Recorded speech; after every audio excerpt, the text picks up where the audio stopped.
So, today I am going to be talking about how to put together a photography portfolio when it comes to portraits when you don't have friends who you can take pictures of, whether that's because you don't have friends or because you have friends but they just don't like being in front of the camera for whatever reason, or if you just don't feel comfortable shooting with your friends.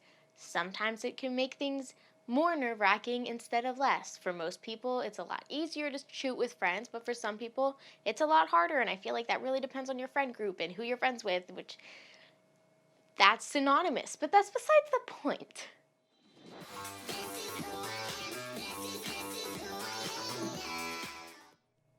I am a New York City based photographer and I am just starting out. So, very, very recently, I was running into the problem where I wanted to start doing bookings and really getting clients for photography, but at the exact same time, I didn't have a portfolio and I had no experience. And that doesn't work. Those two things, they don't combine. So, I was having the issue because I was like, okay, how do I do this? Because one, I won't be able to get clients if I can't prove that I'm actually good at this and that I know what I'm doing. So if I don't have a portfolio, there's no way to prove that. And two, I didn't feel comfortable charging for what I was doing until I felt comfortable doing it and I knew I could do a good job. So I needed to get the experience. So I knew what I was doing. Posing people still terrifies me. I don't know if that's ever going to go away, but I needed more experience doing that, more practice, and I also needed a portfolio that I could show off and show people. I have my website linked down below if you want to look at my portfolio and look at what I have. But now comes the question of how do you get a portfolio if you have no one to take pictures of? I was looking at so many YouTube videos telling you how to start photography, how to get your first client, how to get a job, and they all started with have a portfolio. Make sure you have a portfolio. You need to show them your portfolio. And I'm like, cool. I don't have one. How do I get that? And I couldn't find out how to do that anywhere. And I did eventually figure it out, but it wasn't on YouTube, and it took a freaking long time. But I did eventually get there, and so I'm going to tell you what I did. And the secret is a very special app, which I'm sure you've heard of before, Tinder. Yeah. I made a Tinder account for my photography, asking people to model basically. So, this is my account. As my first picture, I basically just had a black screen where I wrote, please read description or please read bio. I don't remember exactly what I put, but you can see it, so it doesn't really matter. And one thing that's very important is when you're setting up this Tinder account to go in the settings, and I forgot exactly what it's called, but you need to turn off the thing that makes them switch the photo order around, because what Tinder will do is they'll show your account photos in different orders so that the right one gets swiped on, so they figure out which one is your best photo basically by testing it with a lot of people and putting whichever one gets the most swipes first.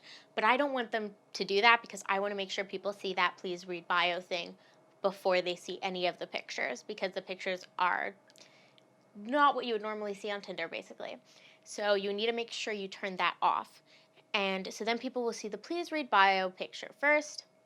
And then for my other pictures, I just had some pictures that I had already taken because I did have a few friends that I could shoot with, but it was just like one or two faces. So I wanted a lot more for my portfolio, because if you just have the same like one or two faces, it really doesn't show what you can do. You want to have like a diverse portfolio. Beyond that, it really doesn't show how much experience you have, because if you only shot with like one or two people, if the only people on your portfolio are like one or two different people, it's like kind of sketchy. It's like, do you really know what you're doing? It kind of looks like you've only taken photos of these two people. So you just kind of want a bunch of other people in there. I'm still working on building my portfolio a little more. And you know what?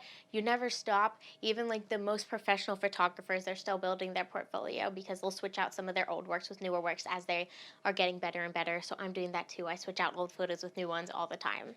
And if you don't have any photos, I suggest taking some self-portraits or something like that so you have something to show. But you could technically put nothing, but I have a feeling it's a lot less likely that people will go with you and do it if you don't have any photos on your portfolio. And then you can see here, this was what I had in the bio, and it basically says, hey, I'm a photographer and I'm looking to update my portfolio. I need more photos, I need more models, which means I'm offering free photo shoots. So if you want some photos, all you need to do is sign a model release and you can work with me and we can do this. Saying that is important for two reasons. One, you're not doing free shoots, you're doing free shoots. Because yes, you're offering shoots for free, but not really, because in exchange they're signing a model release and they're granting you full rights to their photos to use in any capacity, which means you can use them in your portfolio and they can't contest that. You could even sell their photos and use it in an ad or put it on a billboard or anything, and you can do anything to those photos that you want to do, and it's all legal. They've signed all rights to those photos away to you. So while you are giving them free photos and they don't have to pay you money, you are still getting something out of it. So when you shoot for free, which is something that you can do, and it's really debated within the photography community whether or not you should shoot for free, one thing that can happen is you'll be known as the person who will shoot for free. So even when you want to start charging, people won't bother to pay you because they know they can get you to do it for free. And if they suddenly do have money now to spend on a photographer, they're more likely to go and hire somebody else because you're the free person. So even though your work may be good and maybe great, it could even be better than the person who's charging, you're going to be labeled as like the free one. So then your work will be of lesser value, not because it's lesser quality, but because you've given it less value. And there are certainly cases where it's worth that because you can unlock so many other opportunities and a bunch of other reasons. I'm not going to get into the debate on whether or not you should work for free. It doesn't really matter what my opinion is, but this way you're not technically working for free, so you're not necessarily labeled as the free person because it is an exchange. You need portfolio photos, they get photos. It's like a bartering system. It's trade. It just doesn't involve money. So that's a good thing to put there for that reason. And the second thing about all that is you don't seem as creepy, because if you're just saying, hey, I'll take photos of you for free, like that sounds really creepy. So you want to make sure that it's worded better than that. You're updating your portfolio. Say updating, not that you need a portfolio. It makes you sound more professional and like you do know what you're doing. And say that you want them to sign a model release because you want to make sure they're willing to sign a model release, because while you could use photos from people who haven't signed a model release in your portfolio, you want to have the model release because that way nothing can go wrong. They can't contest it later. And if a situation comes up where you can use the photos, you can sell the photos, you want to be able to do that. You also want to make sure that any retouching you do or editing is okay, even if it's something that they don't like. This is for your portfolio, so it doesn't really matter if they like the photos. It matters if you like the photos, and if you want to show off these photos as your work. Because of that, you want to make sure that they sign a model release so that you have all of your bases covered and you can edit the photos however you want to. And in the bio, you're going to want to put your website if you have one. And that can be an actual website, like I have my portfolio, or it can be an Instagram, or it can be a Twitter, whatever it is you want. I put my Instagram in the bio, and I also have an actual website. So I also said that my actual website is linked in my Instagram bio, and I put that in the Tinder bio. So I've got my Instagram and my website, and I also have a Twitter for my photography, which is linked in my Instagram for my photography. I'll have all of those linked in the description down below, by the way, so you can check it all out if you want to. And so you want to have all of that there so that they can look at your work, both from the photos you put on Tinder, which are easy for everyone to access, and on Instagram if they want to see more. Also, that's a way for them to contact you, because there's no guarantee that you're going to see the people who swiped yes on you in Tinder, because that's just not how the app works. You don't necessarily guarantee that unless you have gold, and don't buy gold, it's not worth it. So you want to make sure you give them some other avenue to contact you if they want to. And then you put it out there and you start matching with people, and it works. I got a lot of photo shoots through that. And just to emphasize how important it is to have your Instagram or whatever there, I have gotten people who contacted me on Instagram that I didn't see on Tinder, and they said, hey, I saw you on Tinder. Can we do like a shoot? And I was like, yes, we can. So that's why it's important to make sure that you have other avenues of contact available, since Tinder isn't a guarantee. Yeah, that's basically how you get a portfolio. So I'm gonna put in some photos that I took here from Tinder applications. Why am I calling it an application? It's not an application. But here are some photos from people who I met through Tinder and through that, and those photos are all part of my portfolio now, and you can check out the rest of my portfolio down below. Have this feeling, haven't felt for so long. Took a hold on me and won't let go.